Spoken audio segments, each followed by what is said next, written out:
Good evening, ladies and gentlemen, boys and girls, and welcome to the latest episode of the Hard Compound Live. For those of you who don't know, my name is Rich, and I run and operate the Hard Compound. We are a one-stop shop for all things motorsport, whether it be breaking news, any throwbacks you want to do, our favourite cars and bikes, or any of the big stories in the motorsport world. We try and cover the lot from F1 to IndyCar, NASCAR, bikes, touring cars, and everything in between. We're on Facebook, Twitter, Instagram, and YouTube. So do search for the Hard Compound on any of those, and you will find us. Give us a follow, give us a subscribe, and get involved. In case you haven't noticed, we do live interviews. We've had a number of fantastic live guests, and we have another one tonight. These are all streamed on our Facebook, YouTube, and our Twitter channels. Haven't quite figured out how to get it onto Instagram simultaneously, but they're all saved on our Facebook, YouTube, and Twitter.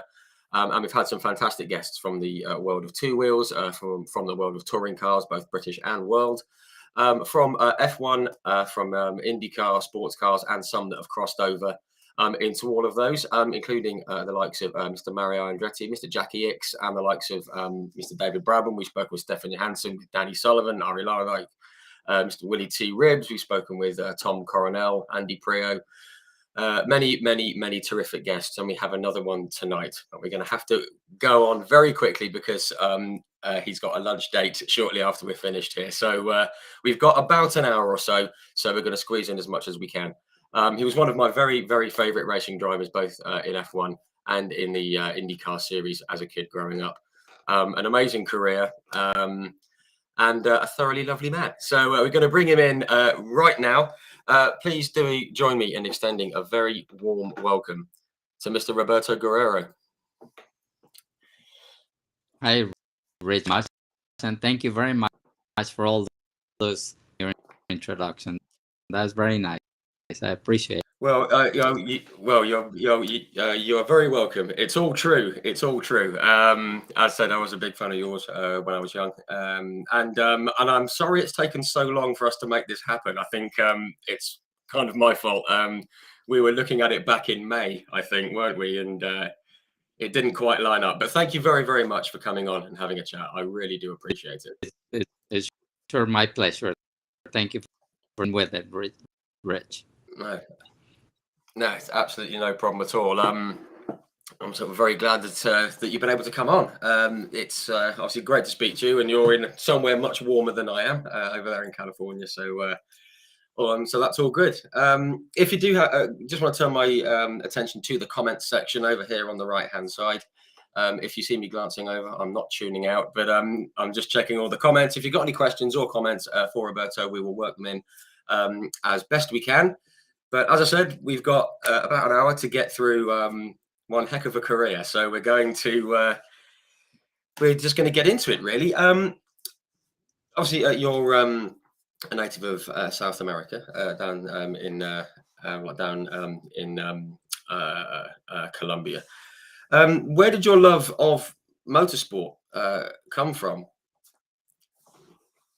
Started my father race from the time that I was 2 years old with that, and it became an obsession immediately. I would go to all the races with my dad. We started racing, unfortunately, in Colombia, junior karting. So they only have, so I was only really be able to race, able to reach the pedals in the that was actually my father built, and I remember he had to put some pedals for me to reach by the age of him. For today's standards, is very really start back in Colombia. Wow. So it was, you were quite limited, I guess, with what you could, race. Obviously, with it being the car that your father built and everything. But obviously, it was something that you loved doing, and you wanted to, I guess, get competing as quickly as you could. I suppose once the bug had bitten you, I suppose. When did you first start thinking, I really want to be competitive at this? And then when did you start thinking I could maybe make a life out of this? pretty much from here. I mean, I just loved it, and that was the only thing that it was. Everything had to be with that. Colombia, they've never really been racing pretty much out there and stuff. So, but my obsession with Formula One was always my Emerson Fittipaldi is when he won championships, and being from Brazil, he was obviously posters of Emerson Fittipaldi all over my obsession, and that it kind of just very slowly, yeah. Wow. So once you saw what he was doing, you thought, yes, yep, that's me. That's what you wanted to do. And I mean, you had success, obviously, in the karting series. I've got here that you won some national championships in the mid 1970s. I mean, when you had that success, when did you start thinking, I might have to leave Colombia here? I might have to go somewhere. And was there any option to go to like the UK or to America or? Yeah, and that was another interesting. Because again, my dream was to make it to Formula. Pretty far-fetched dream, being in Colombia, and I was in.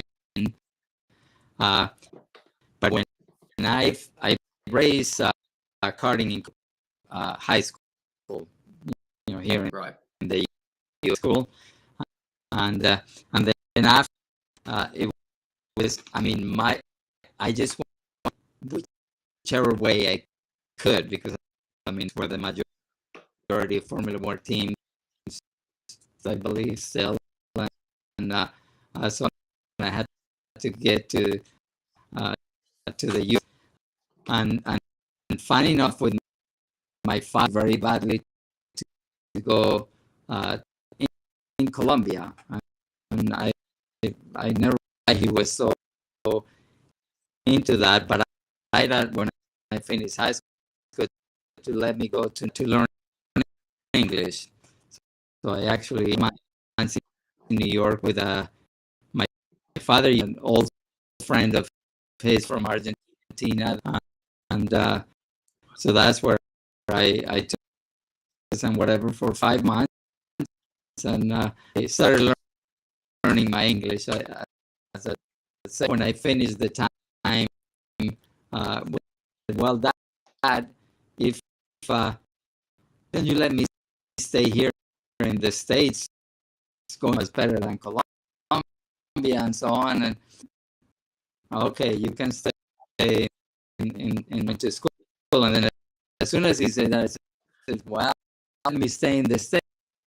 Why can't I go to England? And so that's how I'm sending me to school in the UK. So I ended up in the UK, and for the first, I just went to school exclusively.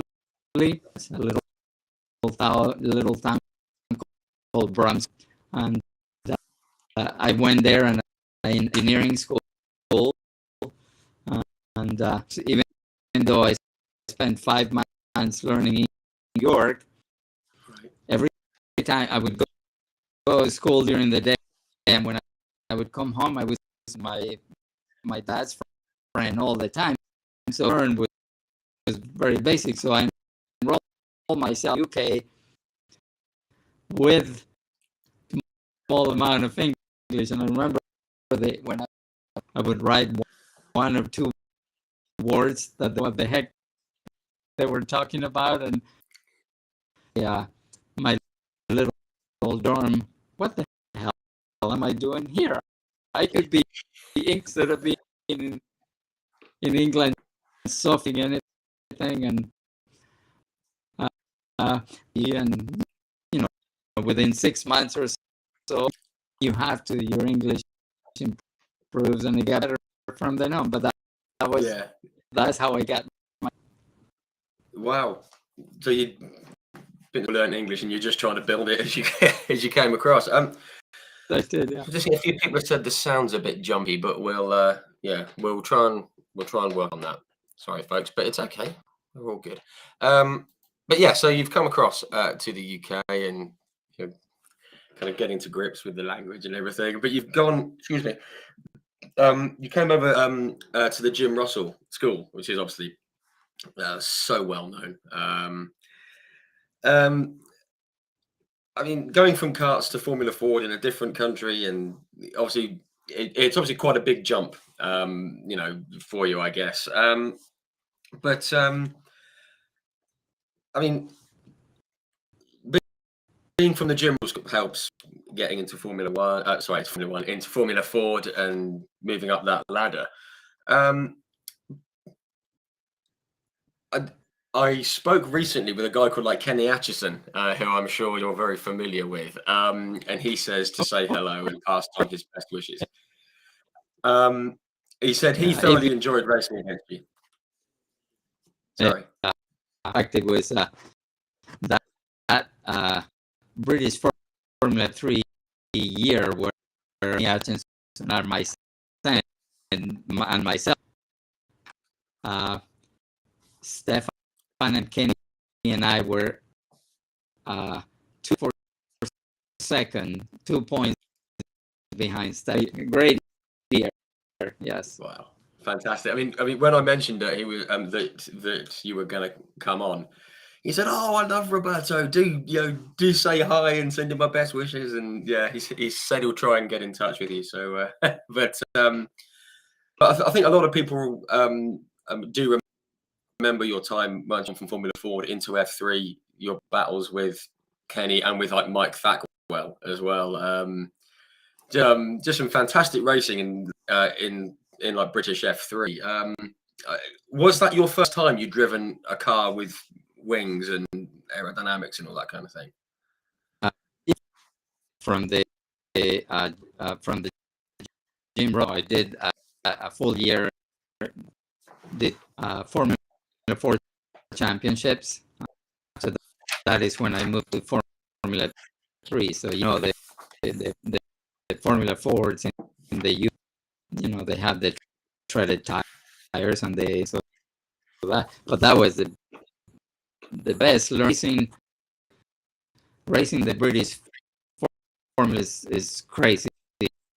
How much you learn, and racing when you have 31 spots in every corner, it was crazy.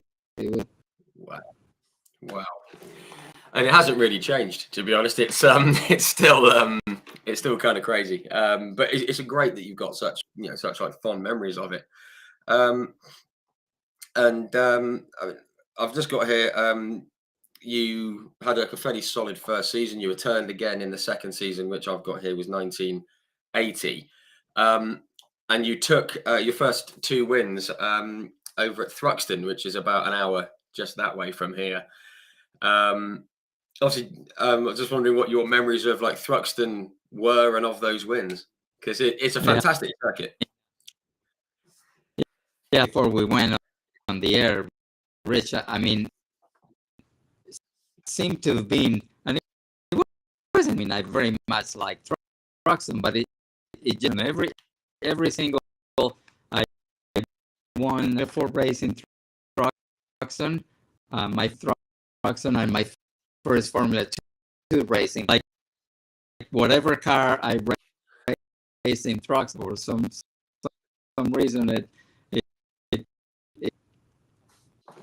it obviously suited the way you drive or something. So I think that's amazing that someone from so far away from Thruxton who just wins in Formula Ford, F3, F2, and I mean it's a fantastic circuit. It's just so fast, but it's not just put your foot down and go, is it? It's a very technical circuit as well, and you've got to be brave, haven't you? Yeah, I think go with liking Thruxton and doing well in is like the faster tracks better.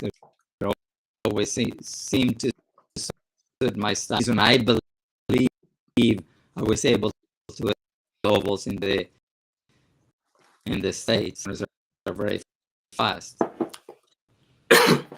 Excuse me.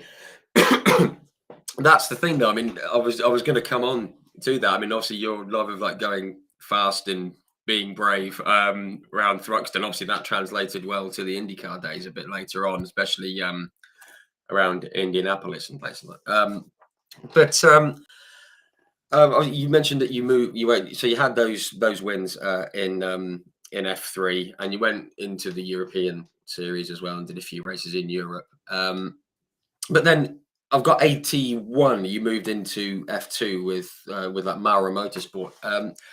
How did that move come about? Because when you go from F3 into F2, you're starting to get close to F1, and the budgets are getting bigger. And how did all that come around? I'm always fascinated to know how this path happened. Yeah, I mean, it was, the British Formula carried a lot of weight at that time.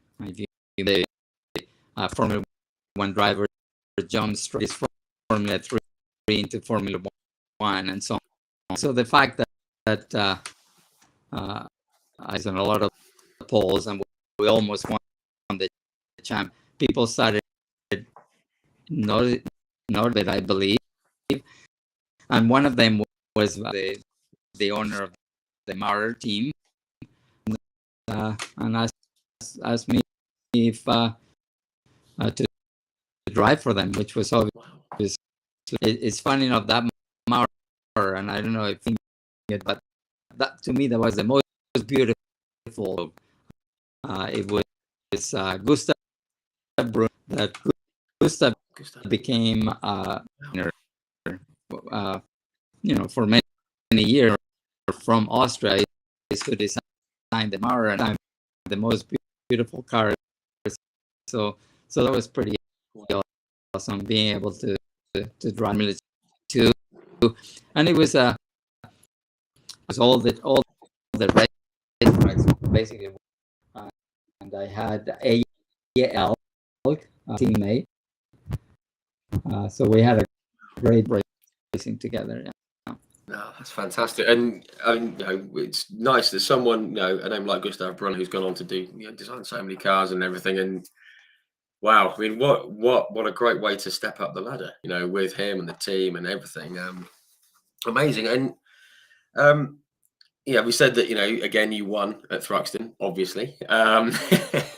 That's that's what happened. Obviously, it's great. No, I was just saying the sound is still crackling again, which is very frustrating. Sorry, folks, I'm not sure what's going on here. It sounds very crackly. I'm going to try and work on it. Try and stop and have Roberto on again. We could do, but we're gonna persevere with it, folks. We're gonna persevere with it and see if we can sort of sound out. I'm going to twiddle with a few buttons at this end. Apparently, it appears to be at Roberto's end, but it's okay. We're going to keep it linked. I'm going to play. What I. Yeah, I'm not really sure there. I'll have a play, folks. Don't worry. Just saying, one of those wins at Thruxton was the like Jochen Rindt trophy, which is obviously a nice trophy to win and to name on. And it just seems, nice that you've got some more, a kind of a special trophy from your time at Thruxton with, the Jochen Rindt trophy. Yeah. It's a nice one to have. It was special also, and I believe that of this season in Formula it was a good way to start. Yeah. Sorry, I'm just going to play with the sound at this end, see if we can get it to work.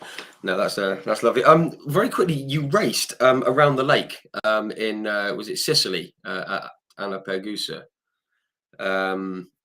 Really unique circuit. It's just like a road around a lake, isn't it? I spoke with Carl Wendlinger, who's also raced on it, and he said it was very bumpy but a lot of fun. Just wondering what your recollection of it was. Because we obviously didn't do very well because much about it. I mean, Sicily was obviously a great place and stuff. And yes, the track, it wasn't inspired by any, so I don't have any particular memory, but yeah. Yeah, it was just a circuit that was there, and and that was it. And like you said, it was bumpy, and obviously I didn't do good memories about it. No problem. From there, you got the move, I suppose, as it's called, into F1 with the Ensign team. Again, how did that come around? Because obviously they weren't the best funded team on the grid. They'd had a few seasons, and I think Mark Sura had been there and had done okay the year before. But how did it come around that you were able? The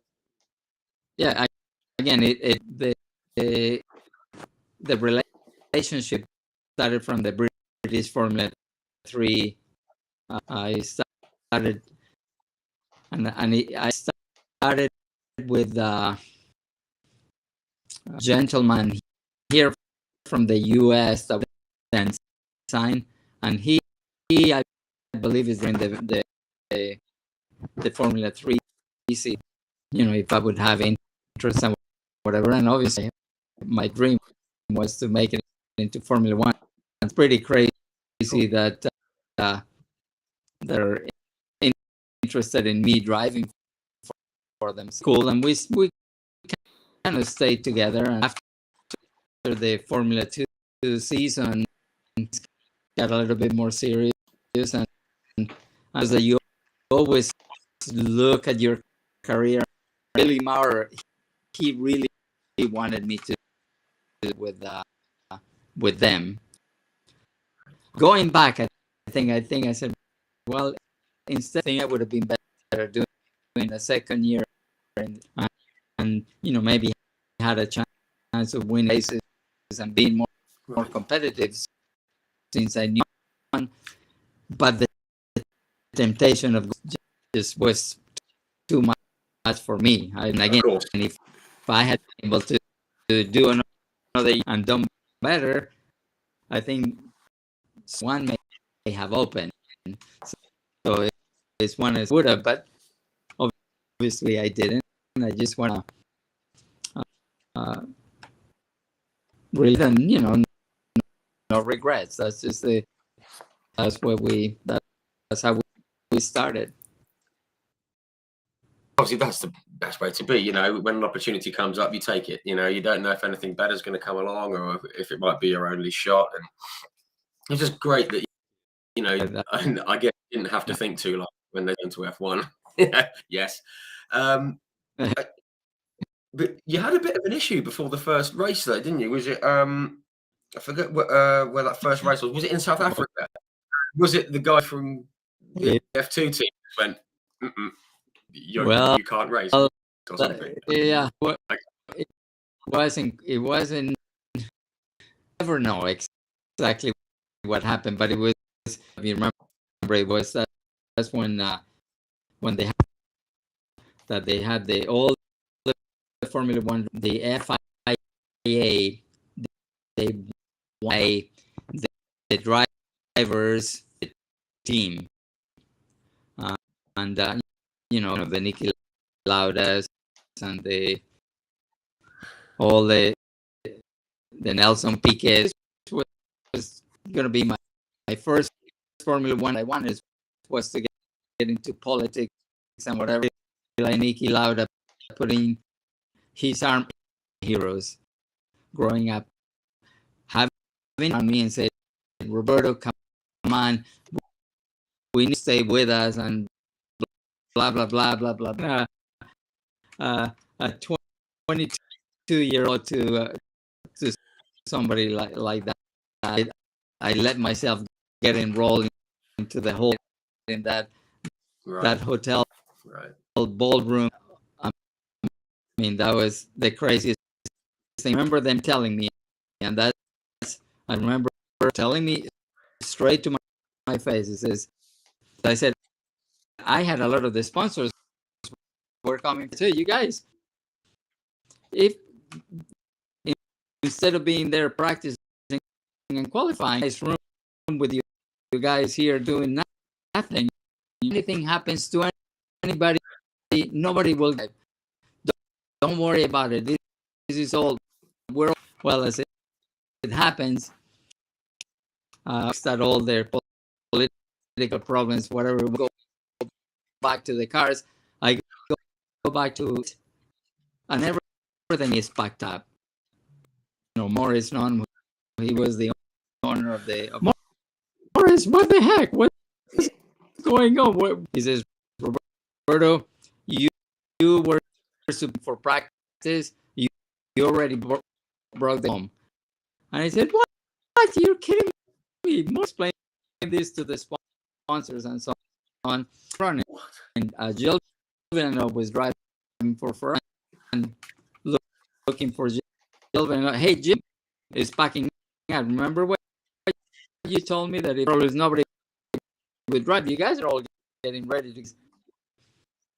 And his answer was, what team is it you drive for? Oh my, you would not have believed. I mean, that was it. They all went and practiced, and being able to do my first after we were actually the previous year, and we were all able to test one day, and we were running really well. We were qualified really well, and I all got to go home. I was so mad about that one. God, I can imagine. I mean, you've got to F1 and all that's going on, and just to get told no, you can't, and all just goes to show that the politics in Formula One is nothing new, is it? I mean, it's always been there. Well, in all racing, isn't it? But I mean, you've gone to South Africa, and as you say, you've gone there. The pace was good. I mean, going home, you must have thought, well, what the hell just happened? Yeah, and then hours that we had to spend on the phone, which was back in Colombia. I mean, that was ridiculous. Convince them to stay with us. I mean, that was the first race. This money, and you're not even going to race. What? Yeah, I bet. Yeah, I bet the sponsors were happy. Yeah. Wow, that's amazing. I'm frustrated for you, even 40 years on, and I wasn't even there. God, oh my goodness, that's terrible. Just skipping on, obviously you unfortunately didn't qualify in Brazil, but at Long Beach, finally got to make the F1 debut. And from what I've got, you like qualified. You qualified 19th, just behind. Was it just Jacques Lafitte, Elio De Angelis, Nigel Mansell, and Riccardo Patrese? I mean, that's a good list to be right. Right in the within like 0.2 of a second of. I mean, what were you thinking when you qualified, and what kind of was going through your mind on that Sunday morning, on that morning of race day? Were you thinking, "Wow, here we go"? Was it your F1 debut? Yeah, no, it was, and it's funny enough because you kind of brushed up qualifying Brazil, but it's for a reason. And the Formula One cars last year, mainly the year of the cars for porpoising. Well, and again, they had just changed, well, like the Formula Ones do now, but we had from sliding skirts to flex, and for some reason, our car in Brazil was porpoising. That you would get that much of the car being in the air. So like that. I remember, yeah, like that. I have front tires. You can actually see a lot. So, Good. and I love watching all the Formula One playing about the porpoise. You can really, yeah. So That's nothing. It's good. that was one of the we weren't able to qualify at Wow. a lot of experience. So Wow, when finally that's when well, at Long Beach, it was cool with Long Beach because my wife is California. My wife is she's already, and uh, she, she lived at literally 30 minutes from. So it was funny because all of her was always always, which was funny enough, not only in Formula One, but then remember, Formula Long Beach cars, and that's when I switched to IndyCar. I raced Formula One. I raced at Long Beach many years that I raced in the IndyCars. I raced, for some reason I always had such terrible where it never happened with all of the would be up to watch. So anyway, no, sure. too. Oh, yeah. I mean, I said you had a bit of bad luck and everything, but I mean, to make your debut though, there, unfortunately, you didn't finish the race or anything. Um, there was a spin and things like that, but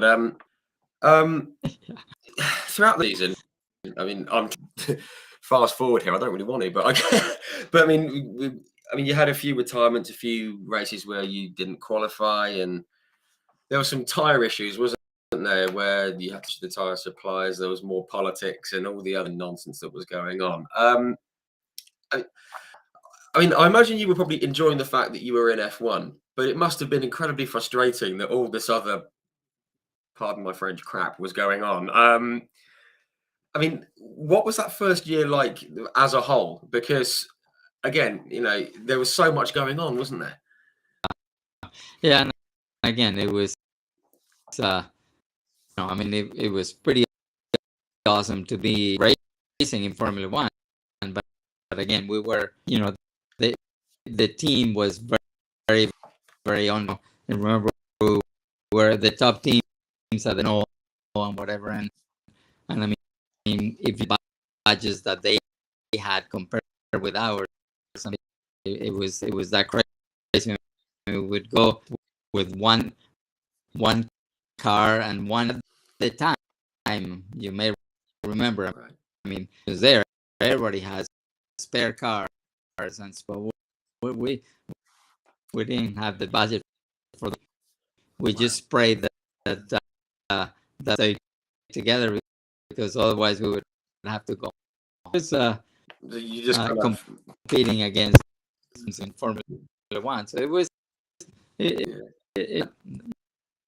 you go. I was still informed. Yeah, I mean, even that. Yeah, as you say, like no budget. I hope the car stayed in one piece, but you're there. You're in F1. You're doing it, and yeah, which is fantastic. I love that. It's just something I get frustrated in the first season of racing at a top level because sometimes I think, well, you're doing it. I mean, you've done something right. One thing I do want to touch on. I mean, I think it was your first finish was at Hockenheim in Germany. Came 8th, having got 21st. You came through to 8th on grid, which was obviously been a huge confidence boost for the team.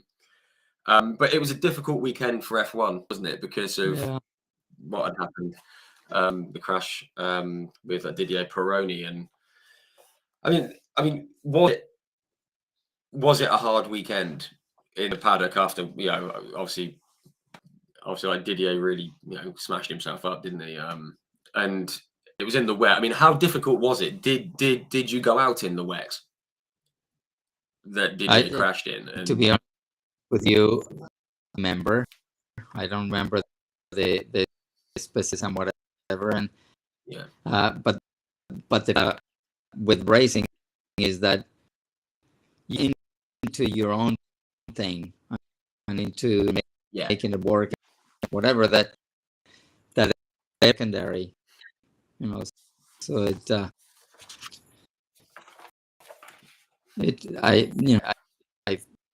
I feel a little bad about me that much. I mean, as far as and the fact that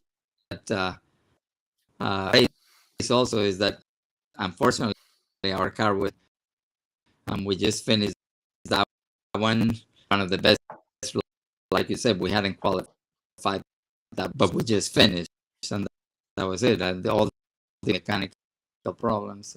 So yeah, that was that's great. So even though we finished all that happy, because I was never happy.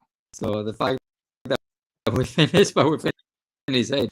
So yeah, no, I mean, I guess that's a good thing. I mean, we've spoken to so many drivers who have been involved in sort of weekends like that, and spoke with David Brabham, who was obviously on the Ayrton Senna weekend and everything, and he said the same thing. As a racing driver, you focus on what you're doing. Obviously, you feel sad for what's happened, but you focus on what you're doing. And obviously, in your case, to have got eighth, fantastic, absolutely great, absolutely great weekend. Again, excuse me. And again, we had the loss of Gilles Villeneuve that year, another very difficult year. I guess that was a tough time for everyone. Obviously, you're focused on your job at Zolder, but again, very tough. Yeah, Arden. I mean, like I said earlier, and was very much one of and I'm forced a little bit of respect that he treated me in South Africa. So I have to say that he really was a driver at the time. But all that reason, you obviously it was that day. Yeah. And it's just lovely to hear firsthand, from you that he was obviously great with you and a nice guy, and obviously that's how he's going to be remembered by everyone, and certainly by you, I'm sure. But yeah, obviously very tough year. But obviously it was your first year in F1, and you got eighth, and all good. Just moving into the next year, obviously there was the merge of Ensign and Theodore and that kind of thing. It felt like a similar kind of situation. Obviously, you had your countryman alongside you, Mr. Chicote. Sorry, not countryman, he's Venezuelan, but yeah, he's from just next door. Yeah, next door. Was it more of the same in 1983 as it had been in 82? Was it quite similar? There's actually a very, very, very anecdote, because I was a driver in Ensign since we became Theodore, even though None was basically running the team, and it was so the only reason that it became Theodore had a little bit more resources than more, but it was funny because during the first year in Formula 2, the pits, I would have Morris Nontire and Nigel Bennett, who was the front, and I would talk to both of them what the car is doing, what we're going to do. All the team meetings, it was always everyone. So when it came, obviously the team owner, the team driver, who do you want to run myself? And then I mean, Nigel, he designed them. It would be one of the biggest mistakes I ever made in here was choosing Nigel instead of Morris. Right. And if you knew Morris, none, the person you ever knew he was. And then, but obviously I didn't think of it that year. Obviously, that I realized, Morris wanted to beat me, so Chicoto, and I learned later, and then I ended up actually working. Non and I moved to the IndyCar as a team, Yeah. and he was a race, the best ever race engineer that but I only realized that when I'm not saying that Nigel, I mean, Nigel was obviously a great, really awesome car, but he definitely, as Morris known, was when you race, the car is on the steering. I mean, he was able to get that car working. So definitely missed that, and the fact that he was the team owner, and whenever they were going to go to check Cotto's car before money, so so again, that realized a little bit late. So yeah. In hindsight, it's always clearer, isn't it? But yeah, wow, that's amazing. That wow. Story also, so that was very interesting. That's great. That's great, and it's nice to hear some nice words about Morris Nunn, because I think he's very underrated, isn't he? He's he's very, very good at what he was doing, as you know firsthand.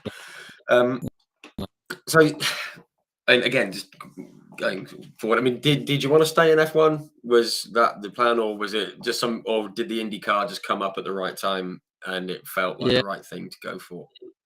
So that was 2 years that I remember Formula One, but that year with we built an IndyCar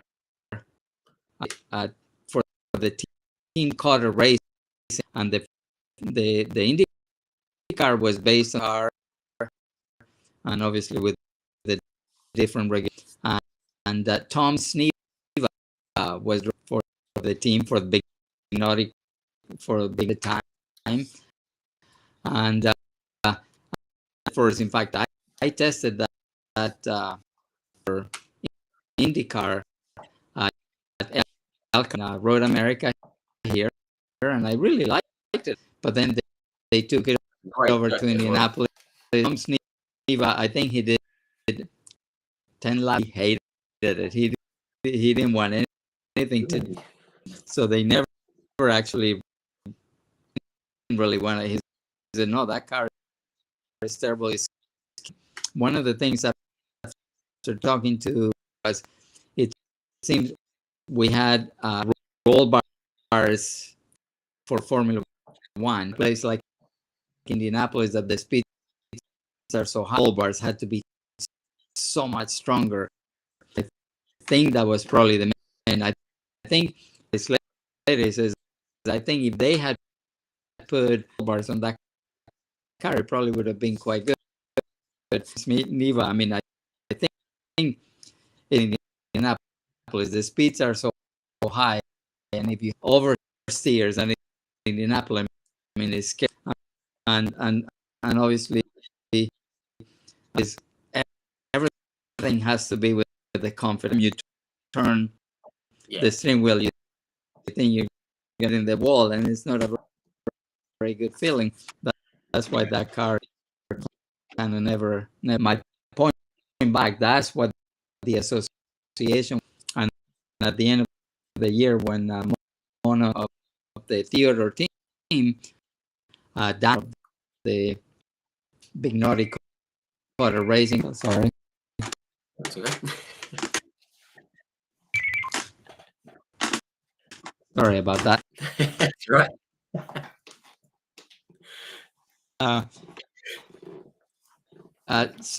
So, and he actually came to London, and we met with Morris and hey, Rich. Oh, hang on, it was just frozen there. Sorry, that's it. We're back again. Sorry, not sure what happened there. Are you good? Yeah, we're all good. At the time, the big Nordic Cutter racing, he with Monon that we built that set for them, and so they offer more an engineer the IndyCar team for him. They offered me to come with him too. So that worked out really well. So that it was just I'm on and I to the IndyCar circuit. Wow. I guess like some things just fall into line with the right people at the right time, and things happen. Someone wants to talk to you. I know. Funny that the hardline with more. It's just so. It's always the way. It's always the way it goes. And so that's how. And I really be in the IndyCars maybe want to go back to Formula One, but obviously that never ended up racing a total of 18 years in the IndyCars, which was it was a good career. Yeah, well, absolutely. It's just amazing.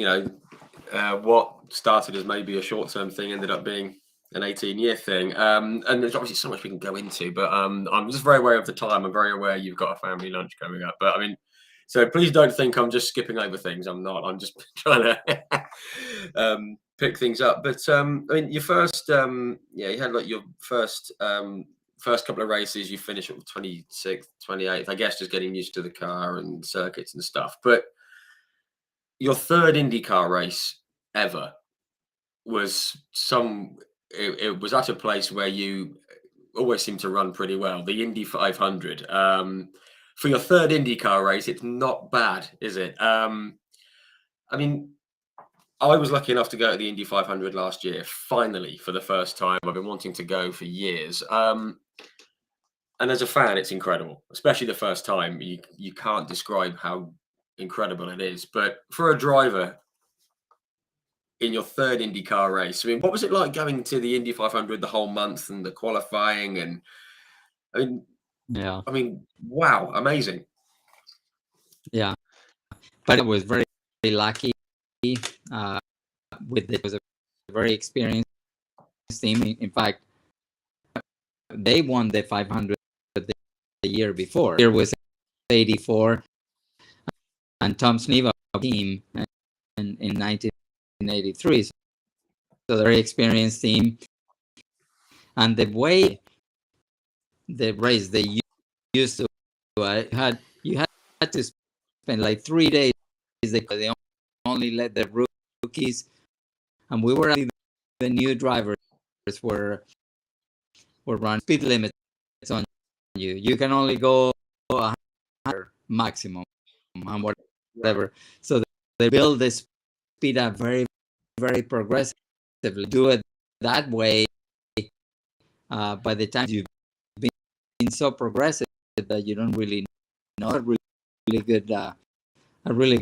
good still do. I mean, they like you said, it usually a couple of weeks, but a little bit of extra time and so on, and that. So it was right from the beginning. I think I felt very good. Remember about Throxton? I think with fast corners. So I think that well for me. Yeah, it kind of set you up well, and it just felt like one of the places where you just almost felt it seemed like you felt at home, or once you'd got into the swing of things and the speed of of the speedway and everything. I mean, did you have any expectations going into the race? I mean, obviously you qualified, was it seventh, wasn't it, on the inside of the third row, which for first go at the Indy 500 is pretty good. It's a good place to be starting. I mean, did you have any expectations going into it? Obviously, I guess you hoped you would win, but did you think? Yeah, I mean, obviously, yeah. Every race that I went into, and I wouldn't be happy. I have to say though, at Indy, my first year satisfied because it was all very different. That we were able to qualify very well and stay out of trouble, and that was that was pretty good. From then on, that I was always very comfortable. Yeah, that's good. And like you say that that you stayed out of trouble. I mean, there was only one fella called Danny Sullivan drove into the back of you, didn't he? But I think he bumped into you. Yeah, apart from that, it was a good first run at Indy, as you say. So I've just seen another couple of things coming up about the sound. It keeps jumping in and out. Could you very quickly hit the refresh button on your stream just to see if it improves it at all? I've been playing with things at this end, but it doesn't seem to be working. But I can hear you okay, but I think others can't. So if you can just go and come back, we'll just see if that helps it. All right, I'll give it a. We'll give it a go. We'll see what we can do.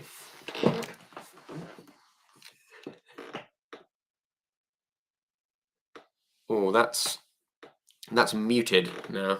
We can't hear at all. Stay on the page. There we are. We're back with the sound. There we are. We'll see how we go. We'll see how we fare with it. And again, I mean, not wanting to. Oh, hang on. We're going to see how we go. Sorry, folks. We didn't realise the sound is a bit scratchy at Roberto's end. For you guys, I can hear okay. So hopefully this will sort it. We're just going to turn it around. Press the button. Let's see where we are. Let's see if that helps. Good stuff. Yeah. Thank you. We'll see how we go. This is the joys of live streaming. Sometimes it's it keeps you on your toes. Again, we're not not wishing to well, just very quick. I mean, you got Rookie of the Year that year, but there were some issues with the timing and everything, wasn't there? The official timing sheets went wrong with 70 laps to go or something. Did you know that you had finished, as third? When did you know? Because there was a bit of a delay, wasn't there? The team, they still did all their counting by hand. Yeah. I think even though it wasn't official, we finished second. So it was a little nerve-wracking after waiting, but it did. Yeah. Wow, finished second. I mean, that's amazing. I mean, it was a bit of a, as you say, a bit nerve-wracking, I guess, but fantastic. I mean, what a great, what a great result for the first attempt. Yeah. I mean, again, I want to talk about so much stuff, but with the time, so sort of fast forward just a couple of years. I mean, I think 1985. The following year, you were in a strong position. You had a front running car, and you were leading, but you had just had some of the bad luck. It seemed to start then. That seemed to just affect you every now and again. I mean, you were leading in Michigan, the gearbox broke, leading at the San Air, and there was an accident. And I mean, I guess it's frustrating when those things happen, but to be competitive and be running at the front, it must have been a confidence booster for you. And you must have thought, well, we've got the car. I'm clearly good enough. It's just a matter of time until that first win comes. Yeah. I mean, like you said, it was first. We should be for one thing or another. It happened, and it took obviously from the team were hoping it goes. So yeah, nice. I mean, I guess it's a race. There's frustration, but if you're going in the right direction, that's a good thing. Just very quickly, I just want to come back to the Indy 500 that year. Obviously, you were right behind. Well, you were behind Mario and Danny when obviously, I've spoken to both guys, and they both still can't quite believe what happened. Mario was like, "What have I got to do to win this thing again?" And Danny Sullivan was like, "I can't believe I won it after that spin." Where were you when that happened on the track? I was still because I was running. You were third. So I was actually hoping they were going to talk, and that would have been my chance to win. Yeah, you, you, you're like the only guy thinking, come on, both of them in the wall. Fine, that would have been just right for me. Yeah, it would have been perfect. But no, what an Yeah. amazing, just one of those amazing things. Yeah, so you remember the first 4 years, the second, third, fourth, and second years. So Yeah. again, was that was it seemed to always Indian to always do very well for me. Yeah. Yeah. Yeah. I mean, and if you're going to run well at a race in IndyCar, that's the one to do it.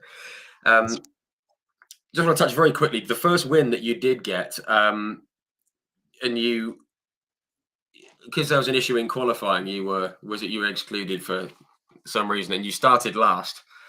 Forgive me, I forget where it was. I've got Yeah. was it Phoenix? Was It it was Phoenix? Phoenix. Yeah. It's And you and you started last. Yeah. Yeah. And the reason qualified third, and it was found 2.5 pounds. So that's why they took our time, our last. Right.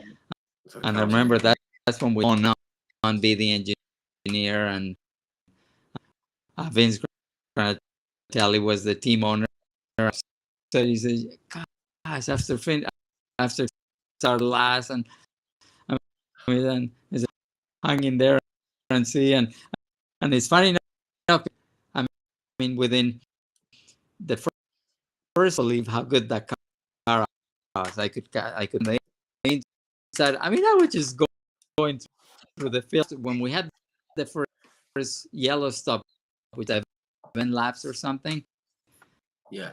All of our lap I was already, and says, "Oh my God, a chance of winning this." I mean, the car dream. I mean, that's the best that I've ever driven, and it was unbelievable. And Wow, it was that good. on the, I mean, that was unbelievably good. So it was, and starting last, so we actually we had to do a stop and go penalty. Left one of the hoses, and I ran over it. We started last. We had a stop and go penalty. Believe it or not, we found our was embedded into our water. The thing kept going. So gonna be my race no matter what. Wow. We still ended up winning it and being in the car winning. Pretty awesome.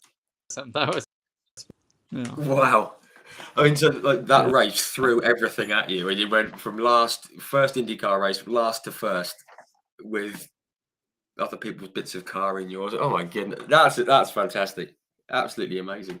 Again, look at the time. I mean, obviously, the next bit is the bit that we don't really like talking about too much. And obviously, things are going well. The car was good, and you took the race, your first race win. You had another race win. Was it Mid Ohio? I think it was. Well, I could be wrong.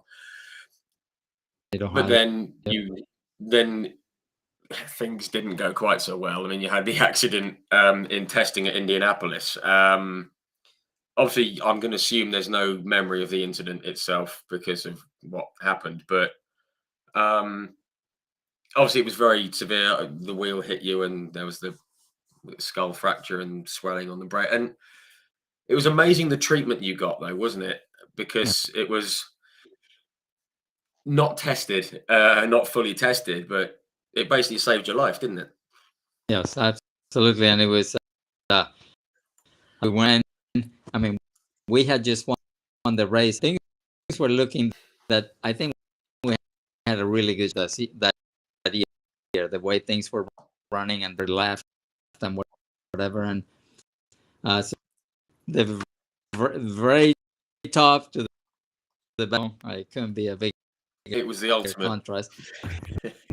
But then at the same time, when I really, so that's something that I was even when I was very blessed that I survived it, and like you said, it was really Polvi, who was the doctor in charge of the IndyCar medical team, he really is the one that saved my life. Into Methodist Hospital at Indiana, neurosurgeon there, he says, no, the high is not even worth doing it. And wow. Steve Olvey is the one that told him a shot, and they had this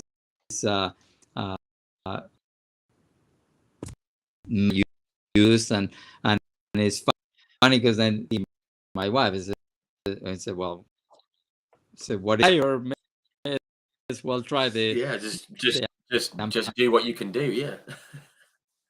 And they almost killed me when they gave me that medicine so much that I almost died just from that. But you know, as it happened, I was very blessed to get out of that one. God. Wow, that's incredible. That's incredible, and obviously we're very glad that they did what they did. We're very glad, you know. And you know, I don't want to go into the recovery, but it was obviously difficult, the recovery. I mean, I've seen footage of you sort of on a computer and doing your reflexes and things like that. And I mean, obviously, it was very tough, obviously, for you and for your wife Katie and everything. But it was amazing how quickly you got back behind the wheel. Did you expect to be back for the first race of the following year? Well, it's funny because you know me, I remember as soon as I came out. Remembering, I mean, I wanted to be back in that. Right. And fun enough, that year was in Miami. There to be the Grand Marshal for the race. That I wasn't, that they didn't let. Then I saw some of the pictures of me being, because I wasn't ready to race. So I'm glad they didn't. And it was very interesting because I have charge of the medical IndyCar season and everything. That so in year to the first race of the year in Phoenix, which I had won the previous, and I was very lucky that I was able to finish second in that race. So yeah, so that was the accident. Yeah. And I think that's incredible. I mean, I spoke with Scott Pruitt just before Christmas, and obviously he had a similar thing where he smashed his legs to bits, and his first race back was the 24 Hours of Daytona. It was like, but you've done something similar in more severe injuries, but you've come back and come second in your first race back, which is incredible. It's an incredible thing to do. Again, with time not on our side, again fast forward to another the most unfortunate incident. I feel so sorry for bringing this up. I showed you this before. This lovely, one of my favorite cars ever. You had another terrific run in qualifying. It was a record. It was a record-breaking run. 1992 Indy 500. Set a record. Lasted for 5 years. But 1992 was the weirdest Indy 500 ever, just because of not just the race, but the whole thing before. You know, there was accidents for Nelson Piquet, and obviously, was it Jovi Marcello we lost, and and it was just the strangest year. When you put it on pole, I mean, that's a cool thing to have, you know, regardless of what happened. You know, to have led the field to green at the Indy 500, you know, or to have put it on pole, it's pretty amazing, isn't it? Yeah. It's a pretty cool thing. It was pretty cool.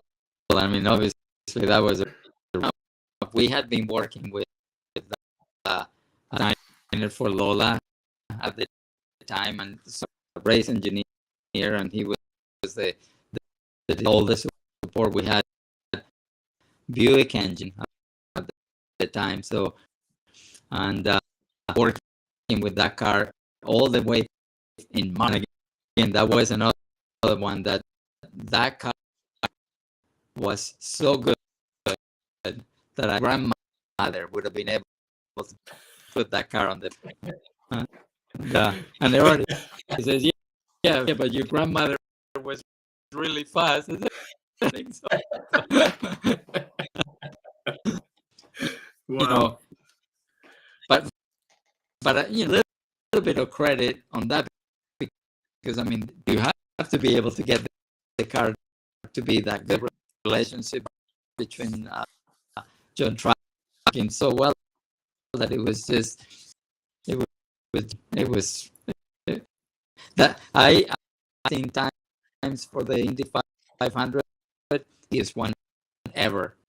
I mean, I couldn't.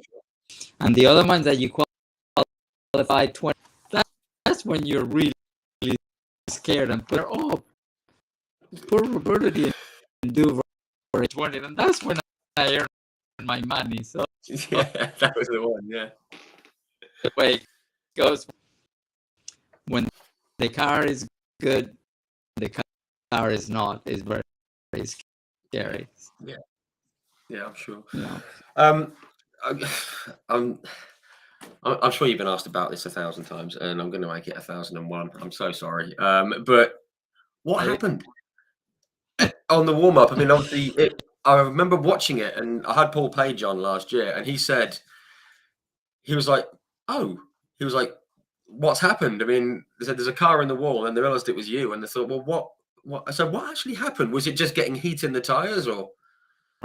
Trying to, and remember that was testing that car in March. So sometimes it was the temperature. The engineers wouldn't let us out use 40 Fahrenheit for us to be able to go. To be normally the average in May, it's in the mid 7 race day. It wasn't even so cold, but then we all have so much data. We ran a lot of weathers that the cars, and but the only thing that is that when you go and you can take 3 or 4 years, and then the cars go very, very well. Downforce, you have a lot of grip, you have a lot of power, you have to warm it up, and then all of a sudden they asked us, oh, in the parade much because it doesn't look pretty on the camera, and some of the rules, and then it was the final last that I said, Yeah. well, now, I mean, you touched the throttle, and it was. I said, oh my gosh, and I have to next time I go by the pits, put as much heat on the tires as possible to heat up the rear tires, is giving it, spinning the tires, and doing what it just is straight into the wall. And I said, well, okay, I'm gonna wake up very soon, but it wasn't. I think what happens, with the IndyCars, the stagger, you have the different diameters on the inside tire, and you have a differential. So you don't have a differential; it's all an axle thing. So I think the only that the right rear a little bit more than the left, and that's why Right. It just. That was the only explanation that I was. Wow. Literally, when I was just from coming up the tires, it just turned and it went through the wall. That was it. Yeah. Oh goodness! It just awful life. And I remember even so devastated, and I said, "Hey, and as the race went along, 12 drivers that ended in hospital, Methodist Hospital in Indianapolis, because every time there was a restart, the tires were so cold. Turn 1, as you remember. So it was great. At least I was the first hospital, and I'll still be able to play tennis tomorrow. I try to look at the positive way. Well, Wow. yeah. I mean, it sort of stands out a bit because it was a strange occurrence. But as you say, there were so many people hitting the wall. I mean, there was Emerson hit the wall, Rick Mears hit the wall, Danny Sullivan hit the wall, Mario hit the wall. It was just Everybody. absolute carnage. I mean, it might be a blessing that you didn't make it to the race. I mean, because it was just it was brutal. Yeah, we weren't going very fast yet, so I didn't. Yeah. I guess you can always see the bright side of things. It's always the best way to be in life. I'm just very wary of the time. I mean, I'd love to talk a bit more, and maybe we can arrange another chat for another day. I mean, I obviously don't want to keep you from your lunch date with your family. I've just seen something in the comments, though. A guy called Steve Bloomquist. He says he's a big fan of yours from over the years, and he owns one of the STP number 4 March 87C cars that you drove. He actually owns it. Which is awesome. Very cool, Steve. Very well, yes, of course, yes, and yeah, pretty cool car. That enough. That was a car that having in Indianapolis that year, except our car was so good, and everybody had and it kept crashing, and they weren't fast. They couldn't work for some reason. And our that year again is the one race that I was like 2 laps with 20 laps. That was another one that was very tough and whatever. And there's another full story. But so again, I really with that year with the 87 was able to make it work and made our cars really good. Excellent. Wow, that's very cool. Yeah. I love it. He's actually said, Steve has said, how does one get in touch with Roberto? I'd like to get the car autographed and possibly have him drive it at a vintage Indy event. Now that might be a cool thing if you're up for that, Roberto. We might be able to sort something out, perhaps. We'll see. Yeah. If you don't mind, Rich, you can on, and he can just text or something, and yeah, I mean, I'll offer him for sure. Yeah. Oh, excellent! That sounds good. And if I can get an invite to watch it, that'd be great. No, I'm joking. Do it in the UK. It'd be fine. But yes, I'll go Roxton. Let's do it at Roxton. Yes, absolutely. Let's do it. So yes, Steve, when we're finished here, I will drop you a message on Facebook, Steve, and we'll try and sort something out. Fantastic. We said 15:15 would be the time that we'd have to draw a line under it because you've got your family thing. I'd love to speak to you about so much more, but we're gonna just end it there. Hopefully, we can sort something out in the future and talk a bit more in depth. But firstly, thank you everyone for tuning in. Really appreciate it. And of course, to you, Roberto, it's been an absolute pleasure speaking with you.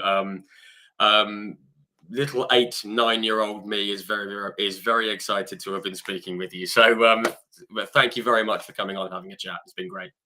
Very much a pleasure. Thank you so much, and thank you for short. And it took us a while to do. Thank you, Rich. No, you're very welcome, and all the thanks comes from my side. Trust me. So thank you very much. But I'll let you go and enjoy your lunch, and I hope the family's well, and I shall be in touch very soon. Sounds good. Thank you very much. No, great stuff. Thanks a lot, everyone, and good night.